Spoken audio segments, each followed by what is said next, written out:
Look at nonsense. this. My phone. I left my phone on and somehow accidentally tapped the mic button while on the text thing with you. So hold on, I'm gonna show you so that the people who are watching, it just says test, test, test, test, test as I was getting the mic set.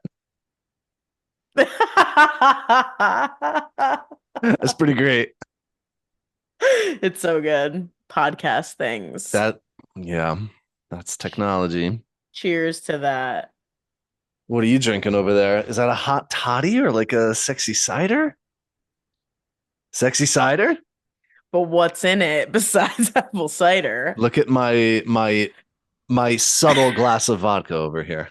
I was gonna say that looks like it could be straight vodka or water. Oh, my dear. Such a Polak if you're drinking Chopin vodka, okay? Out of a Superman glass. Yeah. It's so good. There's whiskey in this one. Today we've got our Aussie friend Kynan Johns, who is an orchestral conductor. We've had a choral conductor. We've had a band director. We've had a band director conductor, and now we are talking to an orchestra conductor. And I'm going to go ahead and rattle off some of these credits because this isn't just a guy who like conducts on the weekends. This is a big deal. Real conductor. No, he's a real. I mean, they've all been real conductors. That's not to say that anyone else conducting isn't a real conductor. Why would you even go there, JB? I was clearly not saying that. No, I know, but it's just like, well, once you rattle off though, it'll be like, as I said, highbrow. Yeah. Well, he has been since 2003 the director of orchestras at Rutgers, the State University of New Jersey, which is where I know him from. He was the orchestral conductor there when I was there working on my doctorate, and he did conduct a little bit of my music through the course of that program, which is cool. That's really cool. Yeah, that's very cool. But besides that, he has this extraordinary career as just a guest conductor traveling all around the world.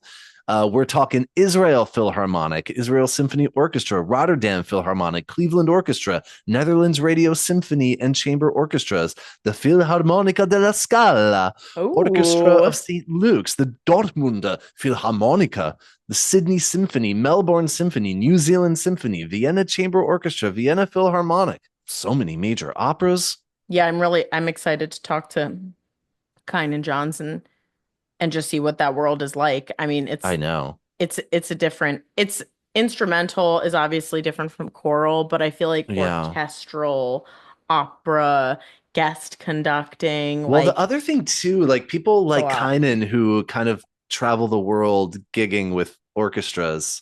I mean, that's not too dissimilar to like the rock star going on tour, right? No, it's not.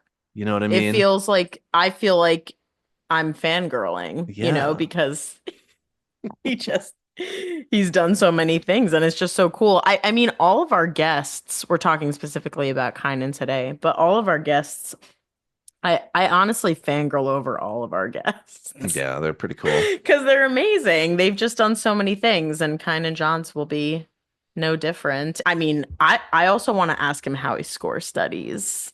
Oh, we definitely got to talk about score study because I mean, I'm like, I struggle with like my grade 2.5, like my grade 3, like Bamboo Warrior, which shout out Christina Huss, you're awesome.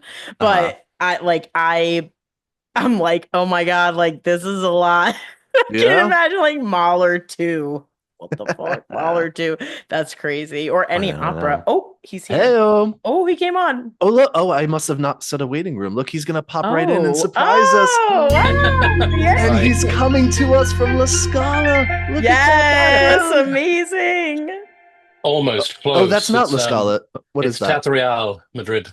Ah, okay. Ah, very nice. Beautiful. Perfect.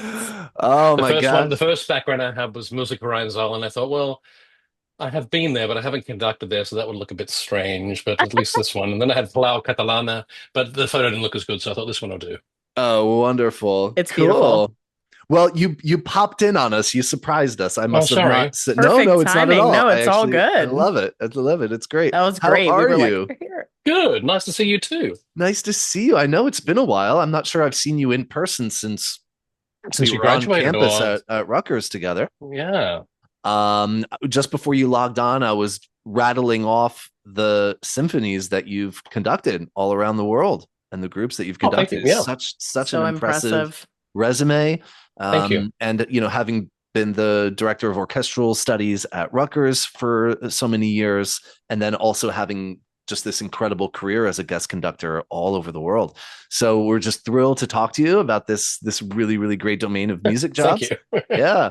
Yeah. As a flutist, I'm especially excited Good. because I love Hopefully, I playing have an orchestra. some wisdom, pearls of wisdom to As offer. someone who has Yes. conducted Jackie on many, many occasions, I can tell you that she does often smile and look up at you Oh, okay. for cues. I do. I'm also, I should call myself a conductor because I am. I just, Yeah, Okay. I Cool. conduct the young, All the kids. the middle Yeah. schoolers of Mount Oh. Olive in the band. I admire high school teachers very much because it's such a wow. So It's, many hours, so many contact times. I There's got to be know. a passion. I couldn't do it, so I It admire what you is. do. I know. My I tell students Jackie that all are, the time. yeah, their ages Yeah. 11 to 14, so they are, It's tough, huh? Yep. but I do my best to instill excellence in them, and hopefully I'll gain, well, I know I will gain a lot of wisdom from listening to you Of speak course. about your career, and Okay. I I have hope so. conducting questions. Go for it. Yeah, Well, for we sure. always like to start at the beginning and ask people, how did it all start? What was it in your life that made Kynan Johns a musician Oh, in the first place? yeah. I'll try and make this concise. Sure. It can't be a long. I mean, look, I However have you no want. musician. I have no musicians in my family. My grandfather was a plasterer. He was ground crew in the Air Force during World War II. Mm. Both my grandparents' side of the family were all born on farms in rural South Australia. Mm. Then during the war, they moved to the city. Dad's the oldest of eight. Mum's the oldest of six. Whoa. Dad's an accountant. Big family. Mum worked in Rest Haven with the elderly. So music wasn't part of the family.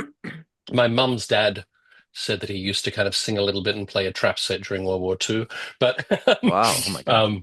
a little Wow. bit. Being Welsh, he kind of had the crooner kind of yodeling heart, and it was really through school because the public school system in South Australia during that period was very much arts focused.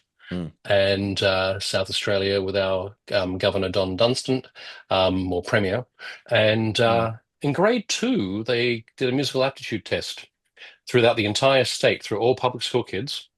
And I remember thinking, do I have to do badly or well at this test to study music? So I answered something, and they said, "Okay, you can learn the violin." First I said viola, but they didn't have any violas, so I'd had to start on violin. And what was discovered quite early on was I had a very good boy soprano voice. Ah. And so year five, year six, year seven, I was in the choirs and in the musicals as the main roles. Smike, Oliver, Tim Panelli were the ones I kind of recall. But I was involved in the school orchestra too. I was a pretty ordinary violinist. I really wasn't good. But anyway, still persevered. My parents made me, when I passed the musical aptitude test and the music teacher said, "Okay, you can learn violin," my parents were like, "No, you're not doing it."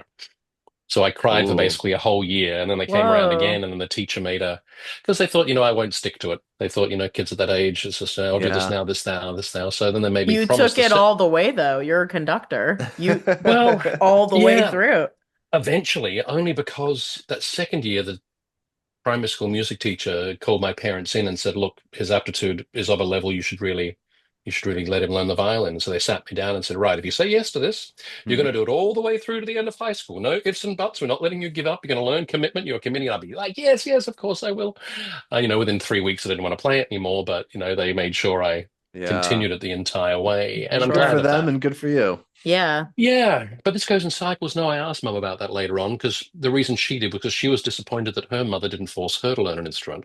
The reason grandma didn't was because her mother forced her, so it just goes this. Oh, that's very, yes, I see what you mean. That's very true. Yeah, that can So I happen was Yeah, for yep, just yep. sure. conducting and doing some choir stuff at the school and Yeah. things like that, and I was starting to write as well, compose. And then when I auditioned for the conservatorium, I auditioned on violin, put a composition, piano, then I had to choose what to do. And they said, Hmm. I qualified for all of them, piano, violin, and the only thing I didn't qualify for was jazz, of course, because I really didn't know anything there. But all the other stuff, what to do, violin, piano, composition, voice. And I sought advice, and everyone said, well, as a young, oh, how old would have I been? Was I 17, wasn't 18 yet, because we started a Uh-huh. year earlier. Violin, they said, yeah, you could do violin, but you're probably going to be at the bottom of the class, so you're going to be in the practice room the whole time. And are you Yep. really going to be a violinist? And I'm like, yeah, probably not. So they said, do composition, you'll learn a lot more about music, and then minor in piano. So that's what I did for my undergraduate degree. Oh, And then I switched to conducting because you can't do an undergrad in conducting in most places in the world, although Rice just started one, I hear. That's very interesting. Ooh, Um, that is interesting. mm, mm, and so I switched to conducting in my fourth year, my honors year. mm. And by that point, I was conducting the town choir, the Adelaide Corinthian Singers, and so I used them for my Oh, recital and did Symphony of Psalms, and they had the budget, so I hired all the oh, players from the Adelaide perfect. Symphony, Wow. did Chichester Psalms, and used the brass and used the Oh, organ for the string parts, did my own Yep. kind of arrangement of that. Hmm. very My teacher cool. wanted me to put in something instrumental, so for some reason he wanted me to do Dvorak Wind Serenade. It doesn't really fit in the program, but okay. Okay. And then did Irving Fine the Hourglass, those song Uh-huh. selections, stunning. Mm. That was my honors. After that, it was weird. I wasn't sure what to do at that point. The road, had kind of come to a full stop, and so I flirted with joining the Air Force for a for a while, and went to filled out the forms. Was going to go to officer training, and then they offered a master's in orchestral conducting at the Sydney Con with Wow. David Porcelain, who was chief conductor of the Adelaide Symphony and Tasmanian Symphony. So I thought, okay, wasn't that I wanted a master's at that point, but it was like, okay, here's someone strategically who can put his hands in the fire and give me some opportunities to start the career, because that's really what you're looking for, when Yeah, you yeah, yeah. align who to do master stuff Sure, with. sure, sure. His training was great. God, it was hard. I mean, it was really quite full on. He would be gone for 6 weeks having his career, and then he'd come back and we'd have 4 days, 10 till 6. Those 4 days, and we'd have to know Wow. everything from memory and conduct in silence with a gesture for every bar to Hmm. really know exactly what you want. And that was and he'd be sitting there going, no, that's wrong, that won't work, that won't work, that won't work. And had to bring your thick skin. And then he told us right at the start of the lessons that he wasn't going to give us any compliments because he didn't want to waste our time. He had such a small amount of time with us, so just take the Yep. criticisms, thick skin, because he's not here long enough to, what do you say, to stroke our egos and kind of deal with that. Just Yeah. he kind I of said, mean, if I didn't believe in you, I wouldn't have accepted you. So take that and then just deal with it. yeah, Yeah. I grew up that way too musically, so my Yeah. teachers were very tough. Marty's brutal to play for, so Yeah. And but then it does, when you get that odd compliment, it does mean more. It's not like someone's just kind totally, of Yeah. Yeah. waxing lyrically and no totally. sincerity. You want sincerity. And Yeah. I think that's one thing which to impart upon your listeners too is that, and even Bruno Volta says this in his videos, things like this, is that um when you start your career as a conductor, of course, most of the ensembles you're working with have played the repertoire much more than you have. Hmm. They're much more experienced in terms of routine and technical knowledge of what needs to happen. Yeah. And you're learning. You're starting as a young beginner. You're getting your instrument for the first time. But if you show sincerity and you're there for the music, then all professional musicians will forgive any technical flaws Hmm. if the goal is about the music and it's not, about yourself, and you're not wasting too much of their time by fixing, But then they appreciate that they know there's going to be some of that, some ignorance about how to exactly go about fixing things that you want to fix. Right. Right. But yes, sincerity is the most important thing. If you're true and honest and just about the music, then people will forgive anything you haven't learnt yet or your lack of experience. So I think that's a very important thing for young people starting the career as a conductor Right. to consider, because it is That's we that's good. don't That's good to know. yeah we don't get our instrument, we get our instrument when we start our career, and Right. no matter Yeah. how It's no matter hard. how much time you've played in the ensemble, it always sounds different when you're standing on the podium. It's hard to get used to hearing it that way. It's Mhm. also hard to get used to listening 100% when you're moving 100% too, and that can affect exactly how sometimes early on I would record my rehearsals and listen afterwards to hear things I didn't hear while I was getting used to how to make that be inside the music and outside at the same time. That can take a while to get to that stage For sure. of placement on the podium. Um, so just to finish what happened after that. So after my masters and David helped with that, then it's as a conductor, then it's the competition and masterclass circuit, especially Mhm. coming from Australia. There are only really five professional orchestras, so five professional jobs, and as many universities, state universities. Mhm. So most of us know we have to go overseas to have any chance of being invited back. Right, right. The tall poppy syndrome. And so then you do the competition circuit, and there was the Young Australian Conductor of the Year competition. Then I pieced together a whole lot of competitions and master courses, and then applied for Queen's Trust grants and all the grants, available Rotary grants, whatever you can find to Yeah. piece together to actually get the money to actually do a overseas jaunt. But then I got a prize in the Young Australian Conductor of the Year competition, which sent me to Israel for a year to study with Noam Sharif, who was the masterclass instructor of that same competition. So Wow. then I spent a year with him in Israel. It was 97, 98. Tishim V'Sheva, Tishim V'Shmoneh, if anyone has any Hebrew. And Nope. I only okay. know a Jackie. little bit, but I'll defer to Jackie for the Hebrew. I've been there, and I Oh, literally went to awesome. Hebrew school like half of my life. But of course, I learned how to read the Torah or and Uh-huh. read Hebrew. I Yeah. just can barely speak it. Speaking modern Ivri is a little different. And Spanish and Japanese are my languages oh, wow. currently. Well, okay, that's fine. But Hebrew is fun. And do you speak fluently? No, no, no, exact. Exact. Actually, when I was there, I mean, I asked my teacher, should I learn Hebrew? And he was like, Lama. I was like, Lama lo. And he was like, well, Lama, he said, why? yeah, he said, why? He said, learn Italian, learn German, learn French Mm, first. I mean, Hebrew is really only useful, although, of course, there's many other reasons why it can be, but only if you're in Israel. And because actually, here's the good thing, I mean, I'm not Jewish, so it's very Yeah. interesting the amount of time I spent in Israel and the relationships I forged with the orchestras in those countries. so Um, interesting. but yeah, and what I loved about studying in Israel is that coming from studying in Australia, which can be very academically pedantic with interpretations and having the right additions and all this stuff, which we're forced to kind of do. There, they didn't care about that at all. Noam Sharif was like, if you know Mahler, you know Mahler. It doesn't matter what addition you use, which is kind Yeah. of true.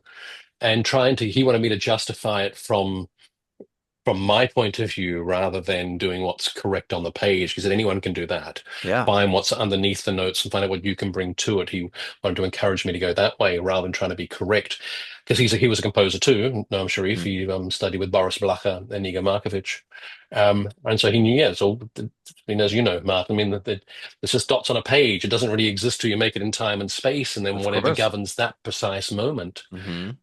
can lead many ways. At any Yeah. moment, there's only, one correct path as a conductor, but rehearsals are about exploring the possibilities.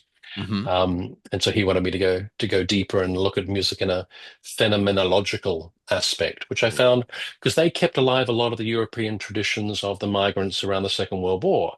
So you got Well, traditions interesting. Yeah. there that we don't have in Australia necessarily. Hmm. And so that was great to have to be schooled in those older traditions. One thing I feel when I'm teaching now with students, and I thought it too when I was growing up.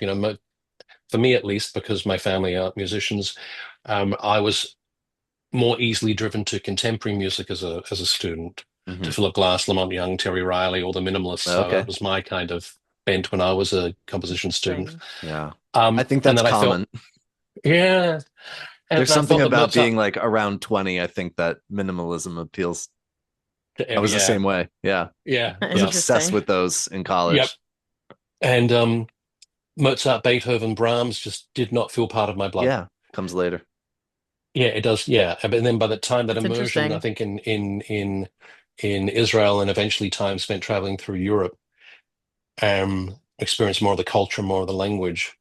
Probably took a good 10 years to feel that I could breathe it, and Mm. it was a part of me. But it took a while. So I only imagine our current generation, it feels even more further away from what they can touch and more.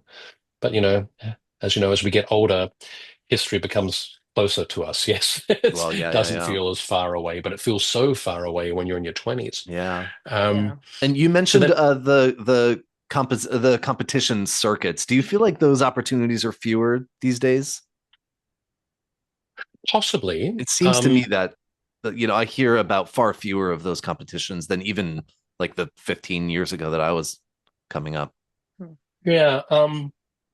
I've asked my current students to research into it, and I'm not as up on it as I maybe Hmm. used to have been. But still, the big ones, Malco is still around and in Denmark, and Yeah, there's sort of the name brands that are still around. Besançon. There's a new one, Frixe in Hungary. The jury's out on whether that Sibelius Mm. competition's still there. Aspen's still Hmm. um, a great summer program. They do tend to come and they do tend to come and go. And so when I went through after the time in Israel, at the same time I did for one of the best learning experiences was doing this Kondrashen master course out of Hilversum in the Netherlands. And that was with the radio symphonies there. And it was a 3-week master course. First week was new music with Peter Etvush, who recently passed away, but it was scheduled during Gaudiamus Music Week. So we got to be part of all of Oh, that. And we did one That's concert cool. within Gaudiamus.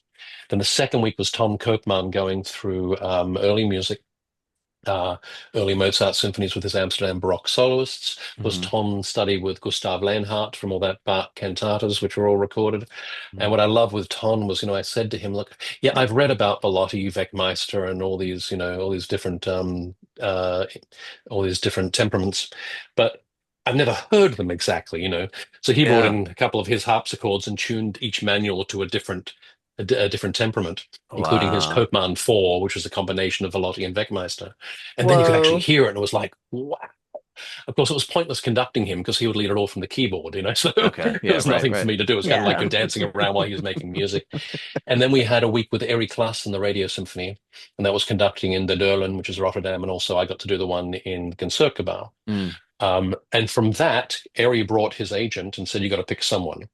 And luckily for me, she picked me and then represented me. And that's what got me to work in the Netherlands for the next kind of 10 years. Wow. Other competitions, I did Metropolis, got second prize in that. Tried Besançon later on, did Malco once. I mean, you've got to do it all. Yeah. Um, and I mean, I did Catechist twice. First year, I did it, got to the second round, and then I met Vasily Petrenko. He was doing it for the first year that year. Um, and I often use it as I wish I had his attitude. His attitude was great. He kept on going back and doing that competition every year till he won it. I think he did like 5 times. Then he eventually won it. And then Wow. his career Perseverance, started. right? Yeah. Determination. Yeah. Yeah. You did so many of those competitions. I mean, did your approach to them kind of change and evolve over time? Like, I mean, outside of probably just feeling a little bit more confident each time you did it. Yeah, I wish I could say that with each successive competition, I got less anxiety and, Yeah. but it doesn't. Sure. It kind of stays the same. The one I did well in was Maazel's competition, of course. That's what really got my relationship with him. Right. Um, but interesting, the two competitions I did well in, Metropolis, I went with a different attitude because I, I'd cancelled Metropolis a couple of years earlier because the Intifada started in Israel, so I didn't feel comfortable traveling. Oh, right. And then I got accepted again, and I really was tired after Maazel competition and other things. I really wasn't.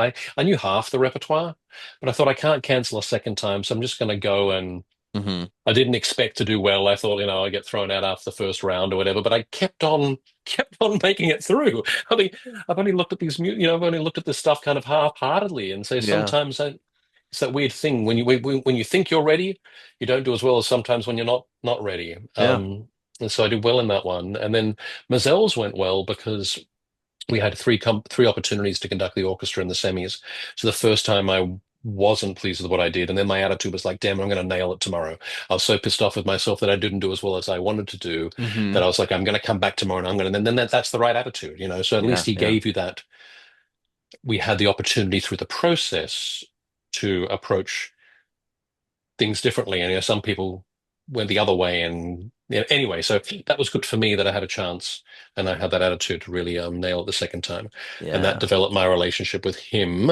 And then, of course, the rest is kind of history after that. The reason I Yeah. applied for the job at Rutgers was because um, it'll be close to him. He was chief of the New York Philharmonic at that time, and he wanted me to assist him on some of his stuff. So that was just due to proximity. That seemed like a very good idea. And Yeah. then, of course, he took me to Valencia to be his assistant there with the opera house there. And then agencies kind of evolved with more concerts throughout Europe.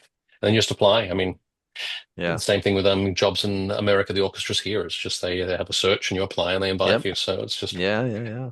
but Going back a little bit to your earlier point that, conducting is its own instrument. I mean, you have the external instrument of the orchestra or whatever the ensemble is, and then, yeah, your own sort of physicality. But, an instrumentalist can pick up their instrument whenever they want. You can sit at a yep, piano whenever you want, but for yep, conductors, it's, those opportunities to actually be up on the podium. And, we can yep, sit on a podcast and talk about conducting all day long.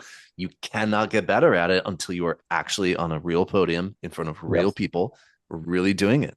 And Yeah, I think Dr. And then McCauley would that's, always say my instrument doesn't make sound. yes, yeah, I say it yeah. all the time too. I say to the kids, I'm like, I wish I could play your instrument for you, but you have to play concert D Yeah, flat, but I mean, not in me. terms of yeah, a thing that you improve at, it's just such a unique yeah. I beast in know. the domain of music because there are just so fewer opportunities to actually do that and be able to improve. Yeah, And then also every instrument is different because it's different people, different cultures. So, and even in the same country, you can Oh, have sure. Yeah. orchestras that respond differently. So you're trying to judge that when you're young as well. Yeah. Getting used to an orchestra playing behind the beat. Some of the European Mm. orchestras, especially in slower tempi, that can be quite disorienting at first, but it takes a while to kind of push through that and work out Mhm. how to respond to that. Orchestras might respond Interesting. more on the up. Um, and one thing, the important thing for doing master classes is, of course, the all the comments you get from the masters. So I remember years I did Jorma Panula, who was, of course, the big doyen of conducting teachers. He was head of Sibelius Academy conducting program for years, and of course, Mm. is the teacher of Esa-Pekka, Jukka-Pekka, Sakario Rama, Hmm. Osma Venska, Susanna Malki, all of these Finnish conductors. Yeah. And it's interesting to look at them and see. It's what's interesting with his students is that none of them look the same. They've all Mm. got their own grammar, their own body language for how they Sure. conduct. And the master classes I did with him when I was younger, he was always saying to me, smaller, smaller. It's like, yeah, I don't Mm. want to be smaller. I want to throw myself around more. I'm having fun. Yeah, Bernstein of wasn't course. small. We were all in love with that idea as a conductor. You got to do this and emote. He'd say smaller, smaller. And in the end, he was right. But it takes that time with an ensemble to trust that and do that. Mm. And that brings me back to that point earlier when I did one of the first competitions I did outside of Australia was the Cadaqués competition in northern Spain. Okay. And on the jury that year was Neville Mariner. Oh. And and yeah, and Jean-André Noceda, he was just starting out, he was young, and they were both there. And after the first round, we could go back and get comments, and Neville was like, "Oh, yes, very good. Lots of passion, so much passion. Don't you think you should be outside the music a little more?" I was like, hadn't conceived that idea yet. Mm. To be Right. inside and outside at the same time. Of course, Jean Andrea said, "Oh, that's typical English comment. Don't worry about that. More passion, more passion." But that's when Noceda was working close with Gergiev, and so that was what all that was about. Yeah. But no, I think Mariner was correct because you need to be inside and outside at the same time. The orchestra needs to be aware that you, or any ensemble, whether it's a choir or whatever, needs to be aware that you are listening to them. Otherwise, you're doing your thing on the podium, they're doing theirs, and maybe they don't meet. So Right. Right. You have to connect. It is interesting, but I wonder your experience in chorus and as a singer, and just your varied experience as a musician up until that point. Do you yeah, feel like that better prepared you to be a conductor in general? Not even just for this experience, working with Lorin Maazel, but also just in general as a conductor. Do you feel like, I guess the bigger question is, do you feel like as a conductor, you Mhm. need varied musical experiences before you decide that you want to conduct, or can you zone in on something specific and then go into earlier on, you conducting? mean? Yeah, Yeah, that's a good question. I think that I only have good ones. certain, I mean, you bring your entire musical palette of experiences and skills and talents to what you offer on the podium, and definitely having a vocal background makes it more easy to me to conduct opera, of course. Sure. Definitely. Someone who doesn't have that ability and doesn't, especially, and the language is there too, when you've spent, so much time in choral stuff too, with all the all Italian and Latin. And this, I was talking to my Yeah, students today, we're just going through Mozart Requiem, and I asked them, do you know Mm. your Germanic Latin? yeah, And they didn't necessarily know all of that, but I told them you need to know. And what French would Yeah. be, you're not going to do French with Mozart, but then Swiss for flaupetas. Now, obviously, you'll have a chorus master who should know all this, but it's important if you know it too, yeah. because then it's Of how you course. prepare the kva and these kind of things. Um, so I think it does allow you to have more of an affinity with a certain genre. Hmm. Not to say that if you haven't been a singer, you can't conduct opera, because the German system coming through the repetitoring process allows that. I mean, the Karajan, all the great German conductors started with opera, but then you'll see someone like someone who hasn't come through it, and with someone like, should I say names or not? I'm not sure, but someone like, Yeah. Dudamel hasn't had a lot of success with opera because he was a violinist. And although Mm. he's had time at La Scala and he didn't do so well at the French National, that's okay. It's not where his affinity is. His is more Yeah. with symphonic stuff, which is okay. Something like a Slatkin is better with contemporary music and symphonic stuff rather than opera. Not that they can't do it, they just lack that affinity of how to give singers the space, but also know when you need to push them through when they're Right. I being too think, yeah, I self-indulgent. Right. think Right. I think working with instrumentalists and vocalists is together is its own genre, Yeah. Marty My has Dutch, that for sure. Well, I'll tell you, kind of the small handful of times in my life that the soloist was sick, and I got to sing some of yeah, the solos in the big rep with the orchestra just from the podium, yep, were a lot of fun. yeah. Pretty awesome. Is the And only they time like I'm it. ever going to get to do Yeah. anything Adults like just kind that. of like it when someone can, and then they think you probably do it better than the soloist at some point. Why aren't you doing it? No, that didn't Um, apply to me, but it was just more for myself, just more for my own Yeah, heart like to be able I to, got to do it. Yeah. like, yeah, yeah, it's I love that. I like that you and mentioned. Oh, sorry, finish. no, go on, go on, go on. No, no, please. I like that you mentioned earlier. What one of the in the master classes you got that feedback of be smaller, be smaller. Yeah. Can you talk a little bit about in those sort of more formative years, really developing your skills? What were some of the things that you feel like you really needed to improve on personally, and Good maybe a little bit question. how Yeah. you ended up improving in those areas. I mean, every conductor is a very unique patchwork of personality Mm. and experience and psychology and emotion, and everybody's got a very unique patchwork of strong spots and weak spots. Maybe just a little bit about what yours were and how you improved, and maybe was it rep specific? Was it particular pieces that got you No, good at certain things? I think because like a lot of us, our early conducting experiences, we were kind of teaching ourselves. It's before we do any formal study. At least, mine was, especially in music theatre. Um, Yes, that is true. yeah, you That's throw so true. that theatre company I mentioned after the Pippin. I didn't work with them for a while, but then I came back and we did a little shop of horrors, and Great. an older guy was doing that, and then he asked me to arrange two of the numbers, and then I knew more about how to orchestrate at that point. So they were a Yeah. little bit better. And then we did a musical version of Macbeth, and then finally we did a Merrily We Were All Along, the Sondheim. Oh, so And good. yeah, and so that was, but a lot of it then was still teaching myself. I mean, I picked up some lessons from some other professional conductors in Australia, but not frequently. It wasn't any formal study. Hmm. It was more teaching myself those basics at that point. So when I got to do formal study in my honors year with a German conductor, still Professor Herbert Esser, I'm not sure I learned much in those classes back then. He was playing from the piano, Mm. and we're all just it was I'm not sure how deep they were. I'm not sure how much I learned then. Maybe I learned something, but I don't know. The masters with that Dutch teacher, David Porcelain, that's where he really did focus my movements and to really think about every single gesture and to get rid Mm. of superfluous stuff. And it was more kind of I wouldn't say it's a Fritz Reiner approach, but it was pretty close to it. Yeah. Mm. And colleagues of mine at the time said after I came back from Israel, actually, they said, "Oh, I like your conducting much more now. It's more independent." I was virtually a carbon copy in a way of my Dutch teacher at that point before Oh, then, but then interesting. Israel opened me up from that. But That's it's and what my Dutch teacher also said at one point, he said, "Look, I'm not saying my way is the only way to do it, but when you're studying with me, this is the only way I can teach, so you will do it." But what you do Yeah, that's outside of fair enough.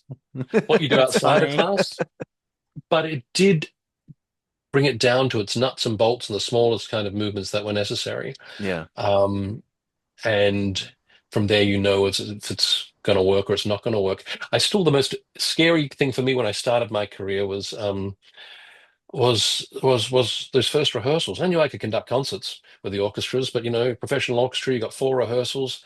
Hmm. Do I know enough? I'm 20, 21, and there's a Yeah, professional yeah. orchestras playing this Young. stuff all the time.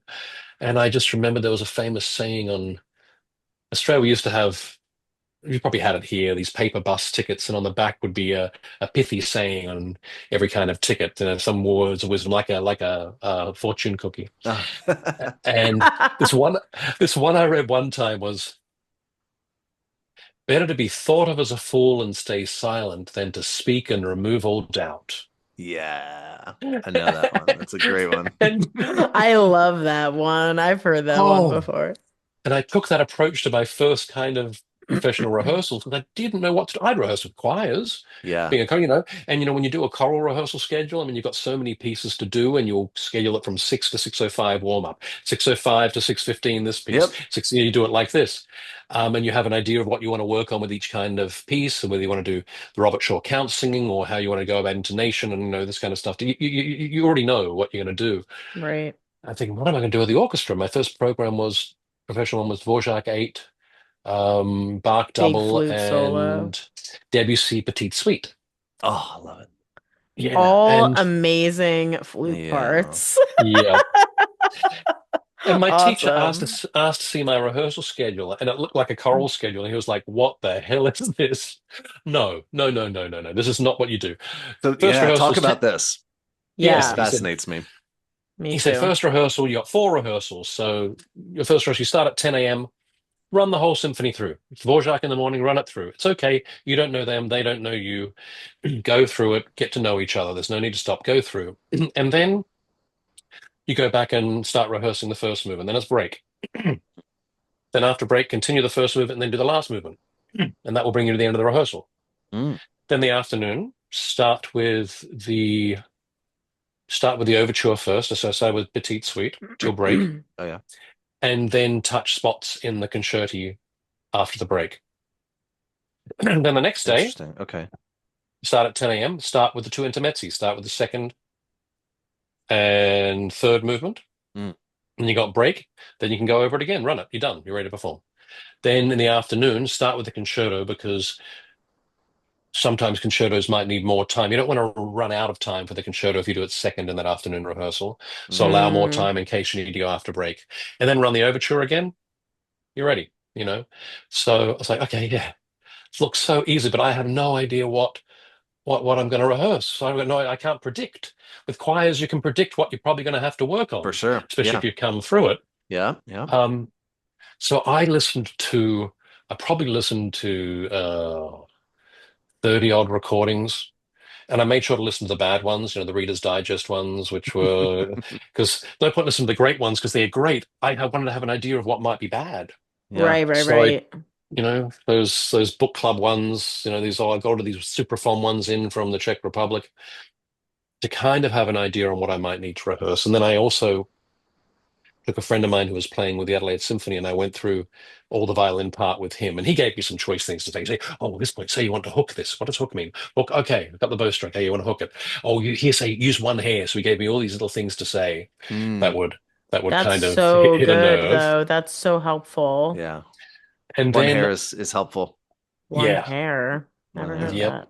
And then It's like the but slang of the Yes, It's orchestral slang. one hair, flautando here, or things like this, and then actually I was so nervous though. All through the score, I put little post-it notes on every single page. Mm, If I stopped here, then I'd know what to say. So I didn't freeze. I was just so worried about freezing.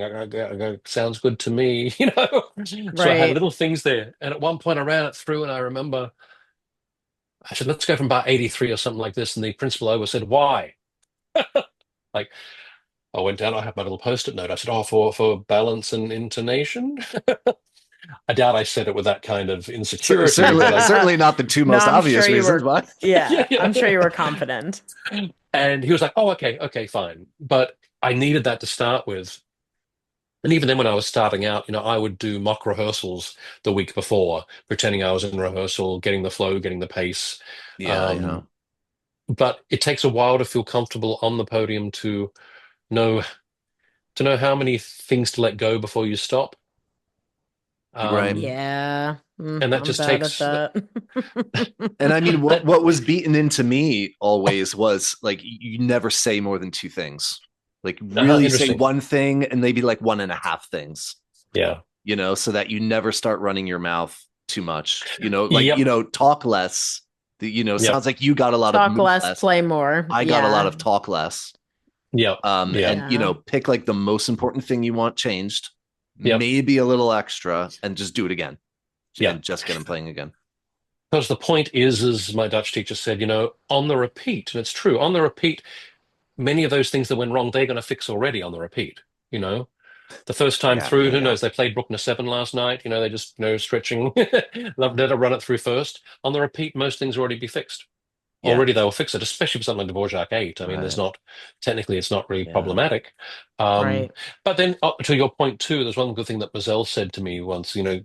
He's during the competition, I think he said, "Look, if you stop, I want to hear something different when you start again, So like when you stop Mm, and you've said something, I want to hear cause and effect. What you've said Of has actually course. changed sure. Yeah, yeah, something, yeah.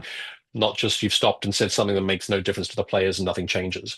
So that was important for him. When you stop, Mm. he wants to hear a quantifiable difference when you go back there and do it a second time. And with Um, that, well, I want to sort of get into this, and obviously, I mean, this could be a whole other episode. We could talk about this, but when it comes to, so you're talking about rehearsing, which obviously is a crucial element of conducting, is planning the rehearsal to a T. I mean, that's yeah, something that I feel like, obviously, at this point, I'm certain you're a master at it, but it I don't know, maybe it never really ends, that process of planning the most concise, productive rehearsal.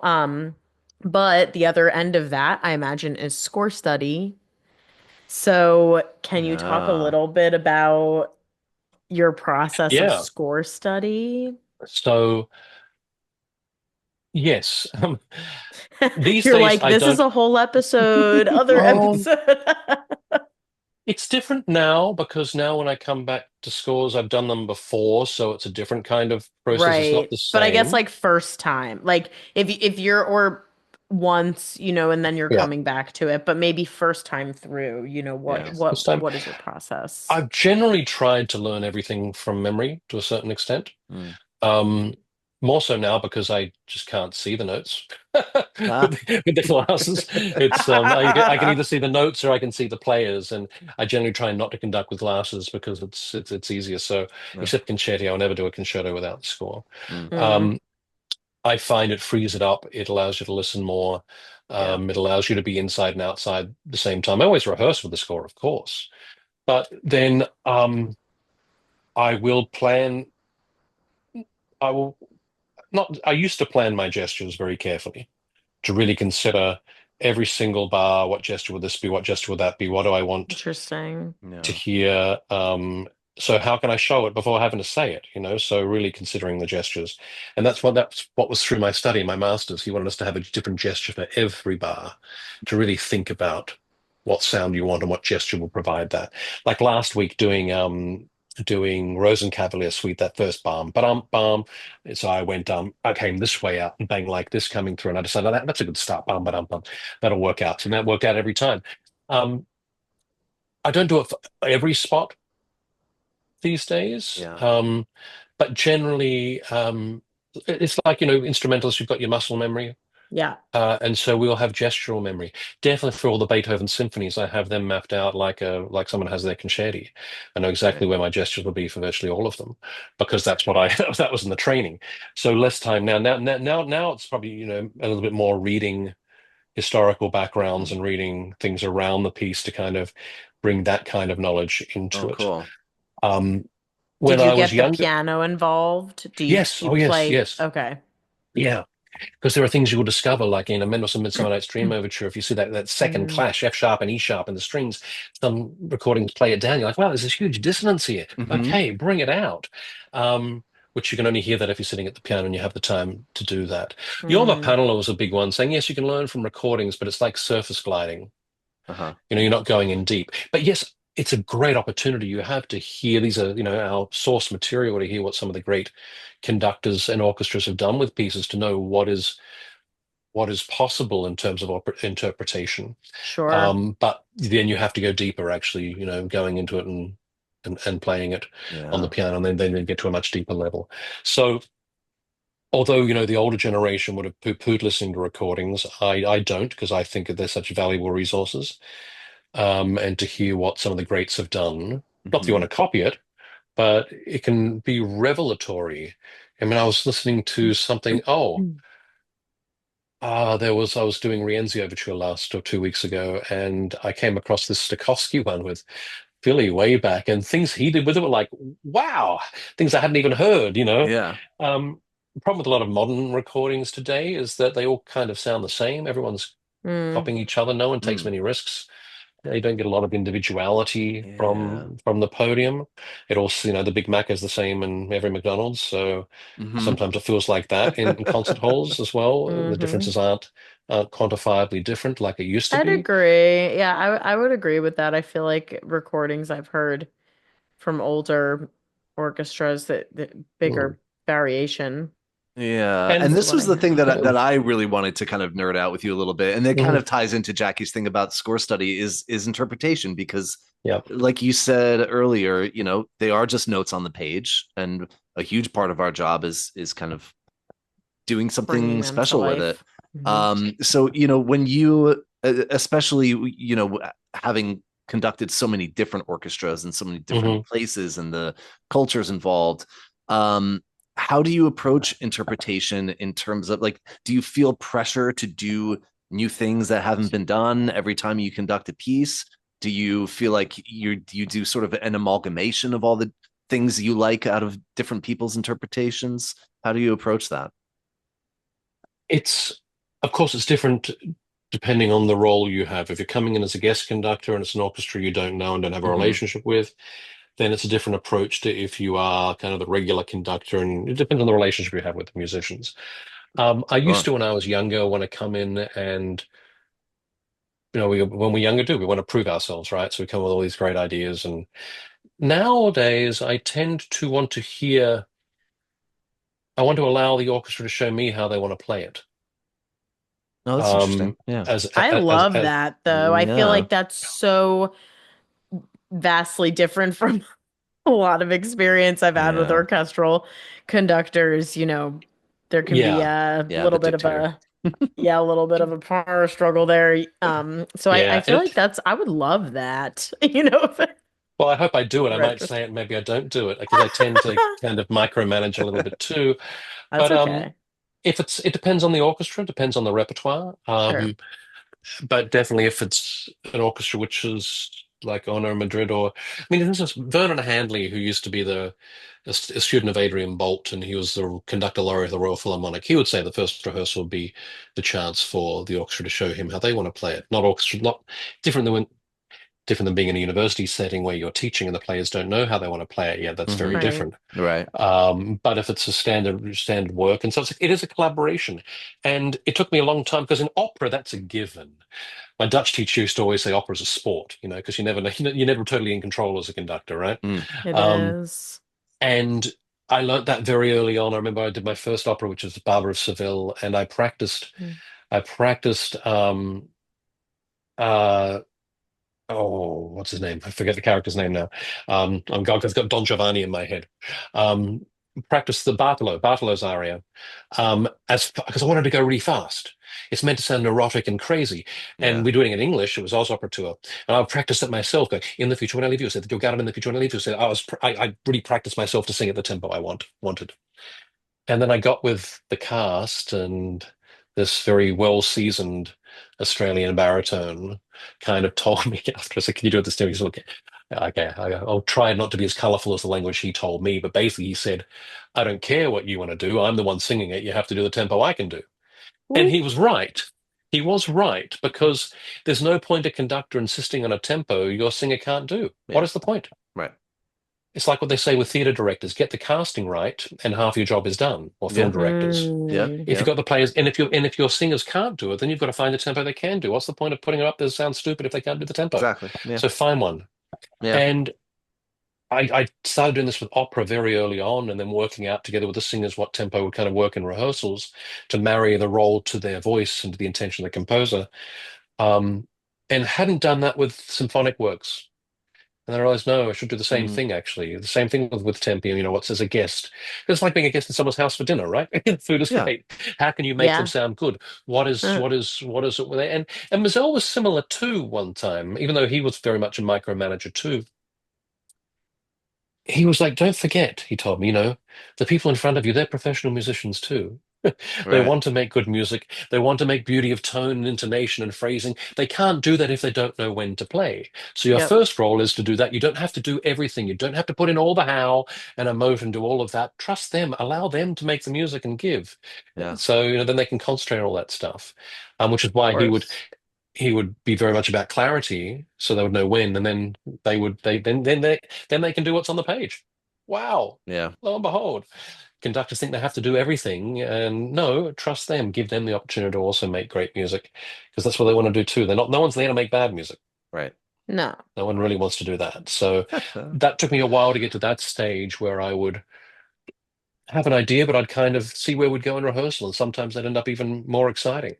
But it depends on the orchestra. It does. It does depend on the orchestra, and you work out pretty quickly how that and how many rehearsals we have as well.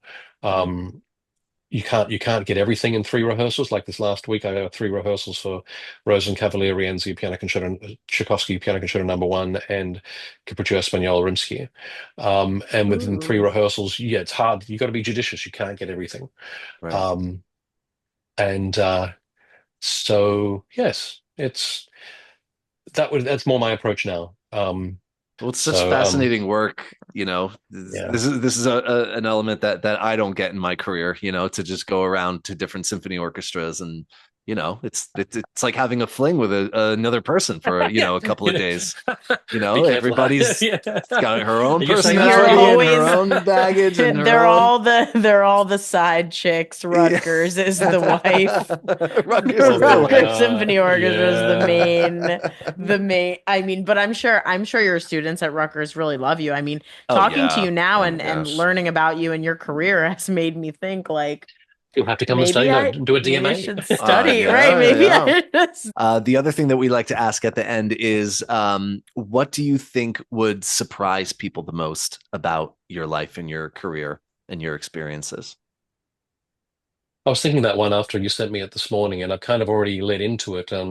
Most people get surprised in Europe about music theatre being my guilty pleasure and how much I go to virtually Oh everything, yeah, and I love it all. And I probably know every Sondheim lyric from memory, So that's as you should, as as you yeah, should. yeah. And same. That's um, funny. so yeah, the music theatre stuff, and then like it's weird. It shouldn't be, but when I'm in Spain doing certain things, and they're always every year I do Messiah there with them, and it's beautiful to have some of the singers who work with Jordi Savall quite a lot. So Oh, when I ask for certain Inegal and things like this, they just know how to mm, do it. I don't know how to do it, but I just allow them to do it. right. And then when we're talking about favorite choral works, and they'll always get surprised how much of the choral repertoire I know. So Oh yeah. they're like, well, how do you know all that? Most orchestral conductors don't know that. Way back.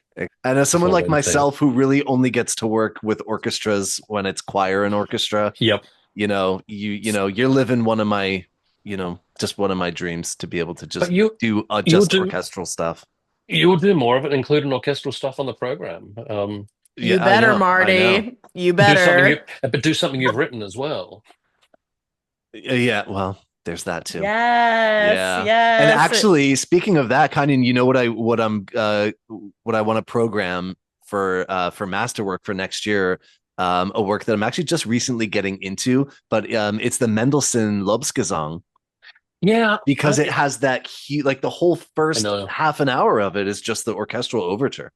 yeah. I don't know I that thought, oh, piece. what a great way Second for me Symphony. to just have a little like Oh, true, real orchestral time, and then also have a great choral masterwork for It the hasn't second half. spoken to me yet, that symphony. The other ones, I mean, I love the early one, the first one. And then It's 3, 4, certainly 5, not his but best, most impressive thing, but it's awfully charming, and it's great for Yeah. the choir. It's great Yeah, for no. the choir. totally. Yeah, and the solos are I lovely. can't wait to play it. It's we'll see. I think Does their Why don't big you come sing when we do the 250th Mendelssohn? I'll make you fall in love with it, Okay. Kynan. I'll make you fall in Okay. love with it. I like And to do then that. I you like to can, come in along and exchange, you can tell me everything I'm doing wrong on the podium, No, and that will be. When I come and sing, I just do that. I don't make any comments. Only if I they're just come to invited. kind of enjoy that. Thank you so much for your time, Thank though, you, Kynan. thank This you. was great. This was a lot of fun. All right, Awesome. I will see you soon. I hope. I Yep. hope our Yes, paths hopefully we'll cross see you again soon. We'll soon. be in touch. Yes, A lot of fun. Thank you. you, sir. Yes. Bye. Thank you. Ciao. Ciao. Wow. I mean, the quality, yes. But I think what's most impressive about him is actually the quantity. I mean, he has just conducted everywhere and everything, even within musical theater, symphony, and opera. Yeah, and he's like, I mean, not to say that I think orchestral conductors have a certain air about them or reputation. Some people I would don't think he's that. but he he's doesn't not have that the at all. hoity-toityness about him. No, and, not at the all. smugness. But he's also like very direct, which I like, and that's very conductor vibes. I think so, just being direct, like to the point. But he's also very chill. Like after talking to him, I think, wow, I'd love to play for him. I know. I'd love to be in his ensemble. And like I just want to be up great. in front of an orchestra right now. I know. Same. Like, I want to be in it. Anything. I'll be in front of a band, but I want to be like in the orchestra. Well, you're going to be in front of your band tomorrow. I'm going to be in front of my orchestra tomorrow. That's right. That's right. Yeah. Oh, thanks for listening, everybody. Like, Great subscribe, times. do all the things. All the things, please. And all the buttons. listen to our next one too. Yep. Listen up. Yeah. These are fun. Oh, you know the song. I love our song. I sing it in school. Yeah. And everyone's like, what is that? I'm like, listen to Tanji. Only the bitch. best podcast theme song of all time. Yes, so good. Who wrote good. that banger? Man, that's good. All right. Fond of you. Fond of you, Tanji. Ciao, ciao. Ciao. See you, everybody. Bye, bye, bye. Bye.